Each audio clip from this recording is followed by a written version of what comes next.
عزیز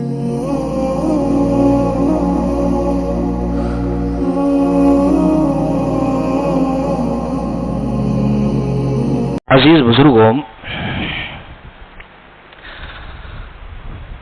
اللہ کے جتنے ولی گزرے ہیں اور اللہ کے جتنے نیک بندے گزرے ہیں، ان میں 4 باتیں بہت پائی جاتی تھی۔ 4 باتیں۔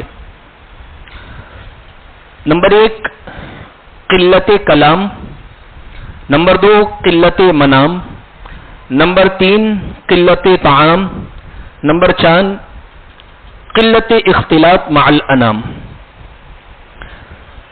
یعنی 4 چیزوں کو وہ ہمیشہ سے کم رکھتے تھے۔ کون سی 4 چیزیں؟ ایک کھانا کم، دوسرا سونا کم،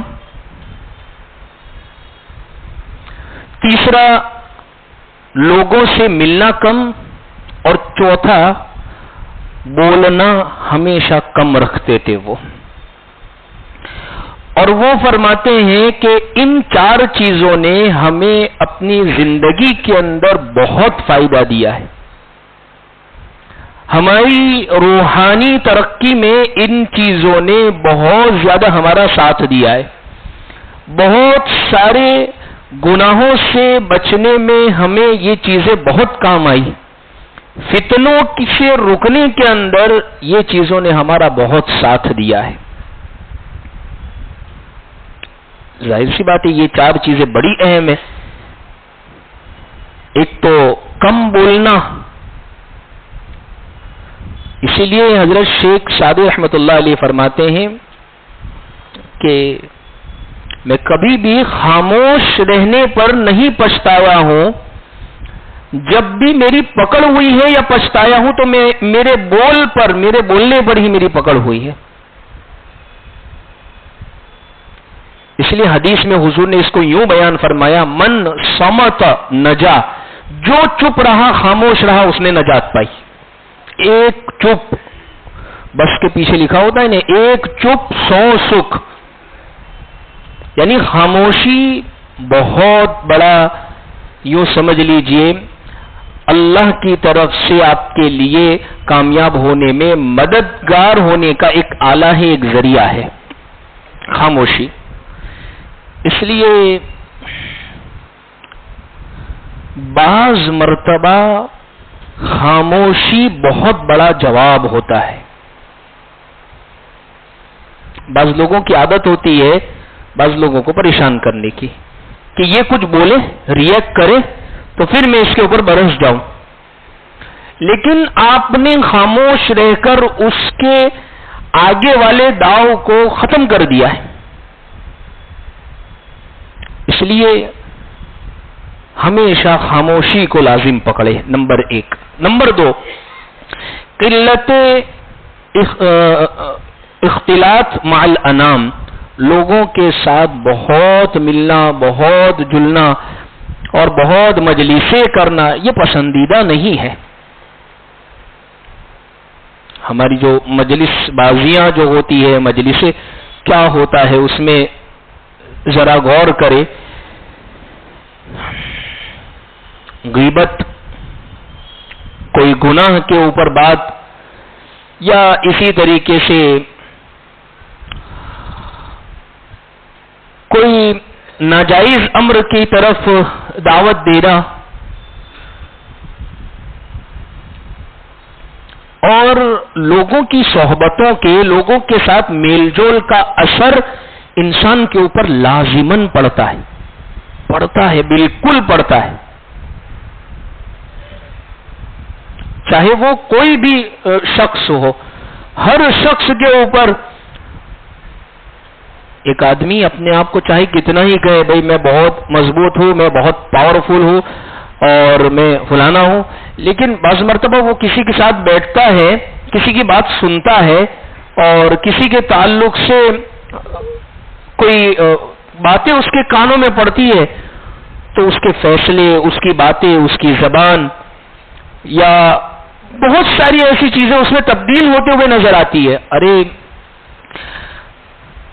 حضرت شیخ زکریا، حضرت مولانا الیاس صاحب رحمۃ اللہ علیہ، بانی دعوت و تبلیغ، حضرت کیا فرماتے ہیں؟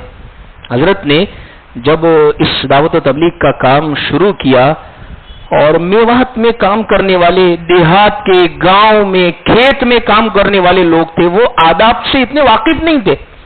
حضرت نے جب یہ کام شروع کیا تو اب ان کو لے کر چلنا مستقل، اب ان کے ساتھ بات چیت کرنا، ان کو سمجھانا یا اسی طریقے سے ان کو بتلانا اور ان کو دین کی دعوت دینا، پھر ان کے سوال، ان کے اعتراض، اس سب چیزوں کے جوابات پھر دینا. تو حضرت فرماتے ہیں کہ ان کے ساتھ رہنے کی وجہ سے 3 دن کی جماعت میں ان کے ساتھ چلا یا کبھی ان کے ساتھ رہے تو وہ سب جو اثرات ہیں وہ دلوں کے اندر منتقل ہوتے تھے. اس کی صفائی کے لیے میں رائے پور میں حضرت مولانا عبدالرحیم صاحب، عبدالقادر صاحب رائے پوری رحمت اللہ علیہ کی خانقاہ کے اندر اپنے آپ کو کئی دنوں کے لیے ڈال دیتا تھا تاکہ ان کے پاس رہ کر اپنے دلوں کے گرد و غبار اور میل کو صاف کرو. بانی دعوت و تبلیغ حضرت یہ فرماتے. تو ہمارے اوپر بھی ظاہر سی بات ہے اثر پڑتا ہے، انسان کے اوپر صحبتوں کا اثر پڑتا ہے. تو یہ دوسری چیز ہے بھئی، جتنا ہو ضرورت کا ہو. بہت اگر زیادہ ضرورت ہے، صحابہ کرام کے گھر کیسے تھے؟ آج بھی اگر مدینہ کا پرانا نقشہ جو میوزیم کے اندر رکھا ہوا ہے مدینہ المنورہ کے متحف مدینہ کے اندر، وہ مسجد نبی کے سامنے ہی ہے، اس سے آپ کو صحابہ کے گھروں کے اندازہ ہوں گے کہ وہ گھر کس قسم کے تھے. وہ گھر ہوتا تھا، گھر کے آگے آنگن اور تھوڑی سی آگے جگہ ہوا کرتی تھی، ضرورت کی وجہ سے صحابہ وہاں بیٹھتے تھے. تو حضور نے پوچھا بھائی یہ راستوں کے اوپر آپ کیوں بیٹھتے ہیں؟ اور حضور نے منع فرما دیا راستوں پر بیٹھنے سے. تو صحابہ نے فرمایا کہ لابد من الحاج، ہمیں ضرورت ہوتی ہے وہاں بیٹھنے کی وجہ سے، یعنی ہم اپنی مجلسوں کرنے کے لیے نہیں بیٹھتے، ہم ضرورت کی وجہ سے بیٹھتے. تو اللہ کے نبی صلی اللہ علیہ وسلم نے فرمایا کہ دیکھو اگر راستوں پر بیٹھتے ہو تو راستوں کے حقوق ادا کرو. کیا ہے راستوں کے حقوق؟ گزرنے والے کو سلام کرنا، اپنی نگاہ کو نیچے رکھنا، ضرورت پوری ہو جاوے تو فوراً اپنے گھر کے اندر واپس آ جانا. یہ راستوں کے حقوق بیان فرمائے ہیں. یہ 2 باتیں ہو گئی، کم بولنا، لوگوں سے کم ملنا، یہ 2 باتیں. تیسری اور چوتھی بات جو مجھے ذکر کرنی ہے، تیسری بات یہ ہے کم کھانا کھانا. کھانے کی جو مقدار ہے اس کو کم درجے کے اندر رکھنا. اللہ رب العزت نے قرآن مجید میں کھانے کا بہترین شیڈیول بیان کیا ہے. اس شیڈیول کے حساب سے اور حضور نے جو ڈائٹ پلان حدیث پاک میں ذکر کیا ہے اس شیڈیول کے حساب سے اگر کوئی بندہ کھاتا ہے یا حضور اللہ رب العزت نے قرآن میں جو ذکر کیا اس کے مطابق، انشاءاللہ نہ وہ کبھی بیمار ہوگا نہ اس کو کوئی تکلیف ہوگی. قرآن نے کیا کہا؟ قرآن نے کہا کلو وشربو، کھاؤ پیو جو کھانے پینے کی چیزیں ہیں، لیکن آگے بتا دیا ولا تسرفو، کھانے پینے میں حد سے آگے مت بڑھ جاؤ. پیٹ بھر گیا ہے پھر بھی زبان کی لذت حاصل کرنے کے لیے کھاتے ہی جا رہا ہے. اس لیے ڈائٹیشین یا اسی طریقے سے وہ لوگ جو طب میں ماہر ہے وہ کیا کہتے ہیں، اگر آپ کو یہ لگتا ہے کہ ابھی 1 روٹی کی بھوک باقی ہے تو آپ کھانا چھوڑ دیجئے. وہی تو قرآن کہہ رہا ہے درمیانہ روی سے کھانا، نہ اتنا بھوکا رہنا کہ عبادت میں اور دوسری چیزوں میں کمزوری پڑ جاوے، نہ اتنا پیٹ بھر کے کہنا کہ جس کی وجہ سے پورے دن سستی اور کاہلی کے اندر پڑے رہنے کے اندر زیادہ کھائیں گے، زیادہ پانی پیئیں گے، زیادہ پانی پیئیں گے، زیادہ نیند آئے گی اور انسان سوتا ہی رہے گا سست کی طرح. سستی، لیزی پنا یہ ہماری شریعت میں پسندیدہ نہیں ہے. حضور نے مومن کے تعلق سے یہ کہا ہے کہ مومن تو چست ہوتا ہے.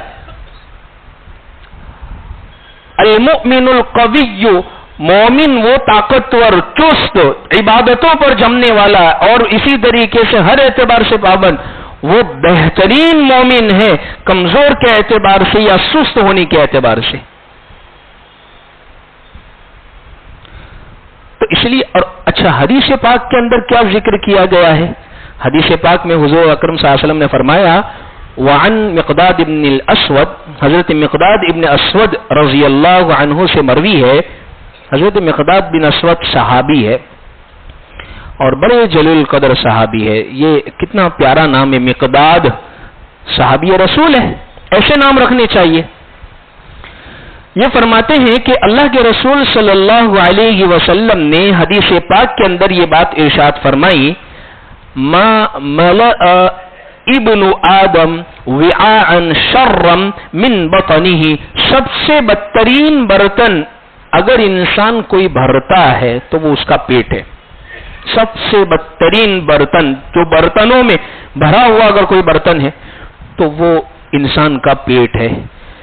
جب یہ ہوتا ہے بھرا ہوا تو پھر خواہشات کی طرف، لذتوں کی طرف یا سستی کی طرف انسان کو لے کر جاتا ہے. آگے کیا فرمایا حضور نے کہ ابن آدم کو اتنے لقمے کافی ہے جس سے اس کی کمر سیدھی ہو سکے. کھانا بعض مرتبہ فرض ہوتا ہے، بعض مرتبہ مسنون ہوتا ہے، بعض مرتبہ مستحب ہوتا ہے.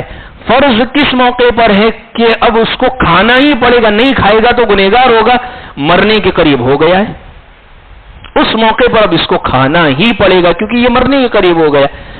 اور عام طور پر ہمارا جو کھانا ہے وہ ضرورت کی وجہ سے ہے کہ بھئی جس کی وجہ سے انسان کی کمر سیدھی رہے، اور اس میں بھی 2 وقت کا کھانا ہے. لیکن اللہ معاف کرے ہمارے کھانے بھی 5 وقت کے ہو گئے. صبح کی چائے الگ، ناشتہ الگ، دوپہر کا کھانا، شام کا ناشتہ، اور پھر رات کا کھانا، اور پھر رات کو بھوک لگی تو اس کے بعد کا کھانا پھر الگ. 5-6 وقت کے کھانے ہو گئے. تو جب یہ برتن بھرا ہوا ہوتا ہے تو پھر انسان کو نہ تہجد کی سوجتی ہے، نہ عبادتوں کی طرف دل لگتا ہے، بس اس کو بیڈ بستر اس کے علاوہ دوسری کوئی چیز نہیں دکھتی ہے. تو اس لیے تیسری چیز جو ذکر کی گئی ہے وہ ہے کہ اپنے کھانے کی مقدار کو کم کرو. اچھا حضور نے اب مقدار بھی بتا دی. اب حضور کا ڈائٹ پلان، ڈائٹ چارٹ سنیے. حضور نے کیا فرمایا؟ بھئی کھانا اگر بہت ضروری ہے اور اگر کھا رہے ہیں تو اس اعتبار سے کھاوے. حضور اکرم صلی اللہ علیہ وسلم نے فرمایا ثلث لطعامہ، پیٹ کے 3 حصے کر دو. تیسرا حصہ پیٹ کے 3 حصوں میں سے 3 حصے بناؤ، تیسری مقدار 33% وہ کھانے کے لیے رکھو. وثلث للشراب، اور 33% والا حصہ یعنی تیسرا حصہ وہ پینے کے لیے، مشروبات کے لیے. اور تیسرا حصہ یہ ہے کہ وہ سانس لینے کے لیے. بعض مرتبہ نہیں کھا لیتا انسان، پینٹ کا بکل کھولتا ہے، پھر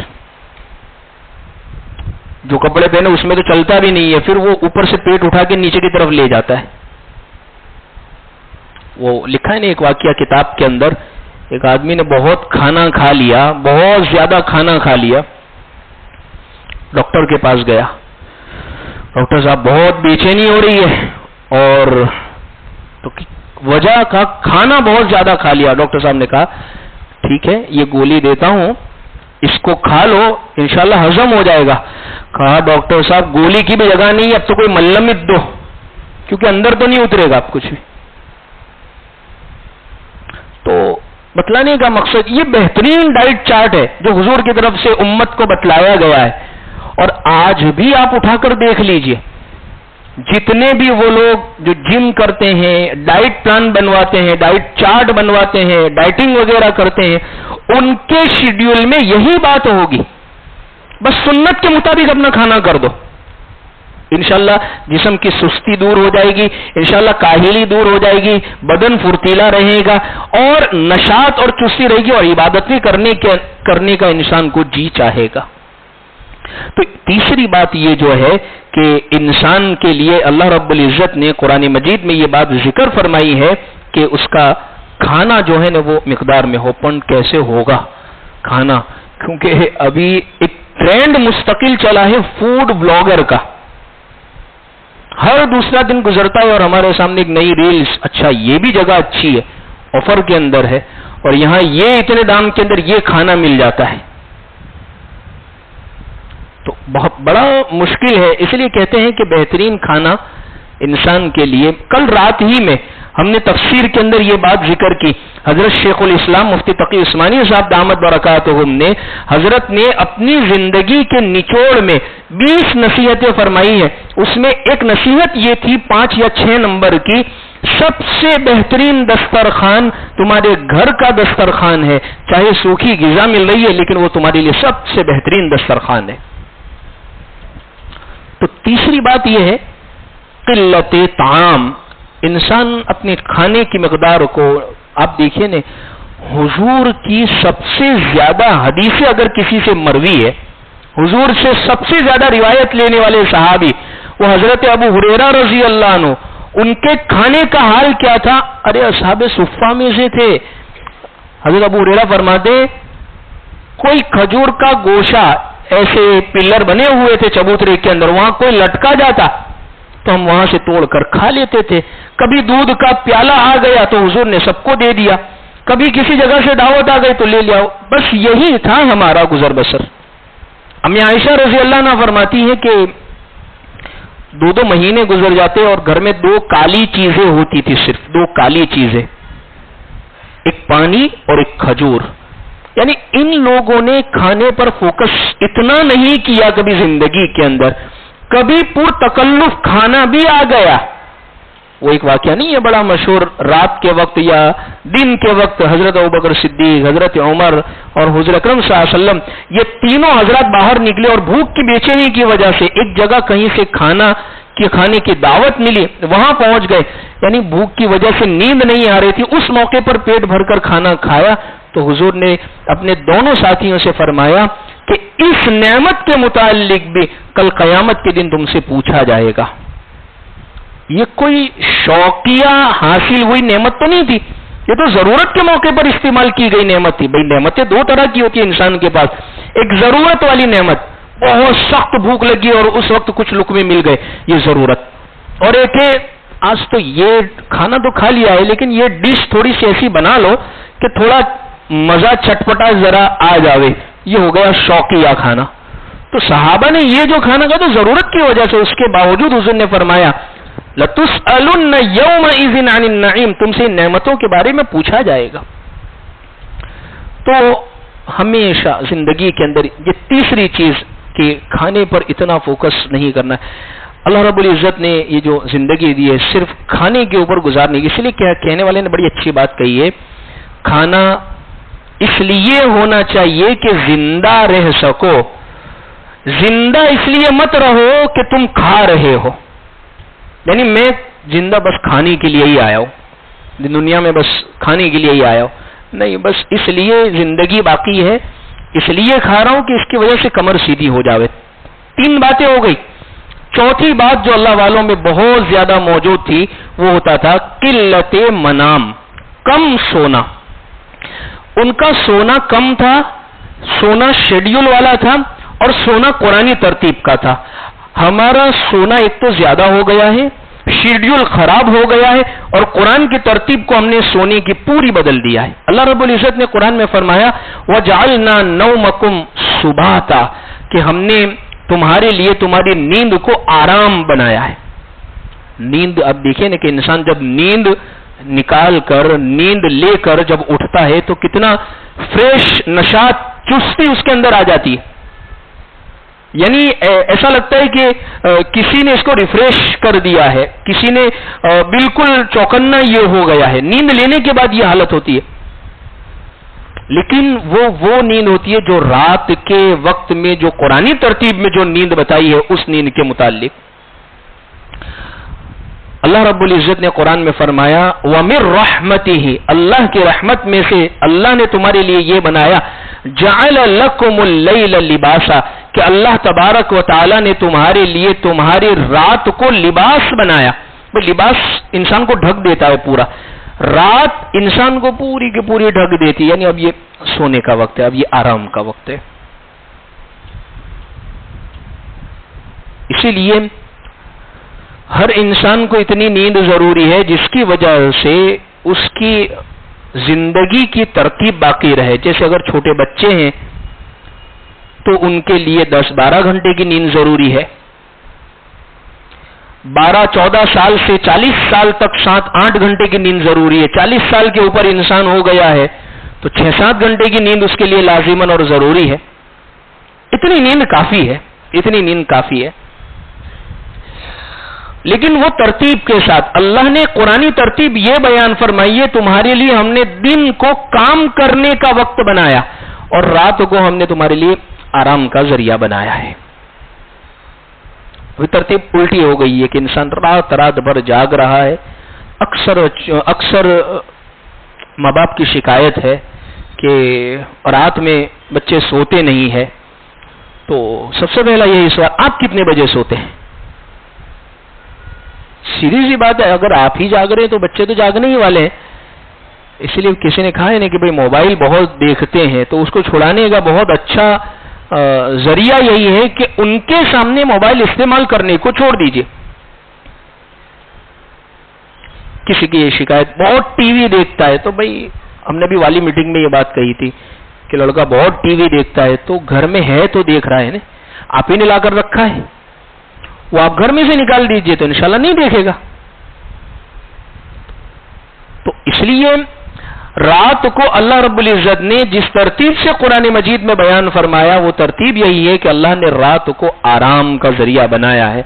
اس لیے جب انسان مکمل نیند لیتا ہے تو اس کی وجہ سے اس کی زندگی کے اندر سے بہت ساری جو بیماریاں ہیں، ڈپریشن ہے، انزائٹی ہے، یا اسی طریقے سے سر کا درد رہنا ہے، انہیں نیند کی ترتیب جب بدل جاتی ہے انسان کی، صبح کے وقت اب وہ سویا پڑا ہے تو اس وقت آپ دیکھیے دوپہر میں اٹھنے کے بعد بھی اس کو کام کرنے کا جی نہیں چاہے گا. لیکن رات کو جلدی سو گیا ہے، فجر کی نماز کے وقت بیدار ہو گیا ہے، تو صبح میں کام اتنا جلدی ہو جائے گا. اللہ نے صبح کے وقت میں وہ برکتیں دی ہے کہ ہم اندازہ نہیں کر سکتے. ہماری مسجد میں یہ جو کام چل رہا ہے تو ابھی گزشتہ اتوار کے دن پروگرام تھا تو اس وجہ سے وہ کام تھوڑا رکا تھا. تو کام کرنے والے مزدور جو تھے ان سے ہم نے کہا کہ بھئی وہ کام دوپہر کے بعد، کہا کہ مولانا صاحب وہ صبح میں جو کام ہے نا وہ جلدی ہو جاتا ہے. یعنی وہ بھی سمجھ رہے کہ صبح کے کام میں برکتیں رکھی گئی ہے، صبح میں کام نکل جاتا ہے جلدی، دوپہر کے بعد کام نہیں ہوتا ہے. اس لیے اللہ رب العزت نے ترتیب، سنت والی ترتیب یہی ہے، فجر میں جلدی کام نکلے گا، ظہر کے وقت کھانا کھانے کے بعد تھوڑی دیر قیل اللہ اور آرام کرنے کو کہا ہے، پھر عصر کے تک اپنے کام کو سمیٹ لیا جاوے اور عصر کے بعد خریداری، دوسری چیز مغرب تک تمام چیزوں کو سمیٹ کر مغرب کے بعد کھانا کھا کر عشاء کے بعد آرام کی فکر انسان کو کرنی چاہیے. زندگی کی اگر یہ ترتیب، ہمارے گھر کا شیڈیول، ماحول، ترتیب بہت اچھا ہو جائے گا. یہ شیڈول ختم ہوتے جا رہا ہے گھروں کے اندر سے، اس کی وجہ سے بیماریاں، پریشانیاں اور چڑچڑاپن اور نیند مکمل نہ ملنے کی وجہ سے پریشانیاں. اب رات کو فنکشن ہے اور رات کو دیر تک بچہ جاگا، اب صبح میں 6 بجے اس کو بیدار کر دیا. ذرا اسکول میں جا کر بھی حالات معلوم کرے تو وہ پہلے دوسرے پیریڈ میں تو سو کر رہا ہے کیونکہ رات کو اتنی دیر تک جاگا ہے، وہ فریش ہی نہیں ہے، شاز بشاز ہی نہیں ہے بچہ. تو یہ 4 باتیں میں نے آپ کے سامنے ذکر کی ہیں کہ ہر اللہ والی کی زندگی کے اندر یہ 4 باتیں بہت مکمل طور پر پائی جاتی تھی. انہوں نے ان چیزوں کا خاص طور پر زندگی میں اہتمام کیا تھا. وہ 4 باتیں کون سی ہیں؟ قلت کلام، بولنا کم، قلت اختلاط مع الانام، لوگوں سے ملاقات، لوگوں سے میل جول کم، قلت طعام، کھانے پر اتنا زیادہ فوکس نہیں کرنا، اور قلت منام، سونا یہ بہت کم کر دینا چاہیے زندگی کے اندر. اس لیے وہ آخری ایام کے اندر اللہ کے نبی صلی اللہ علیہ وسلم نے بلکہ رمضان کے متعلق بھی اور رمضان کے آخری عشروں کے متعلق بھی اور کئی اللہ والوں کی زندگیوں کے اندر یہ بات آتی ہے کہ جب زندگیاں ان کی عمریں بڑھتی جاتی ہے تو ان کی عبادتیں اور زیادہ بڑھ جاتی ہے، سونا ان کا کم ہو جاتا ہے، عبادتوں کی طرف رغبتیں ان کی بہت بڑھ جاتی ہے. اللہ معاف کرے، یعنی ابھی نمازوں کا چھوڑنا، فجر کی نماز اس میں خاص طور پر رات کو دیر تک جاگا ہے تو کہاں، یعنی ابھی یہ ترتیب آنے کی ضرورت ہے کہ تہجد کا اہتمام ہو. جس پریشانیوں سے ہم گزر رہے ہیں جن حالات سے ہم گزر رہے ہیں اس میں تہجد کے اہتمام کی ضرورت تھی. فجر تو لازماً موجود ہوتی، اس کے ساتھ تہجد ہوتی، اس لیے کہ تہجد کے اندر اللہ نے مسائل کے حل کو رکھا ہے. اللہ والے اپنے تمام مسائل کے حل کو تہجد کے اندر اللہ رب العزت کے سامنے رو کر ذکر کر. اب یہ وہ ترتیب کی ضرورت تھی، لیکن کم سے کم امت فجر کی نماز میں تو حاضر ہو جاوے. فجر کے اندر آ گئی، انشاءاللہ اس کی روزی کے مسئلے کو اللہ آسان فرما دیں گے. حدیث پاک میں یہ بات موجود ہے. تو اس لیے اللہ سے ہم دعا کرتے ہیں اللہ رب العزت ہمیں ان تمام کہی ہوئی باتوں پر صحیح معنی میں عمل کی توفیق عطا فرمائے. وآخر دعوانا ان الحمد للہ رب العالمین.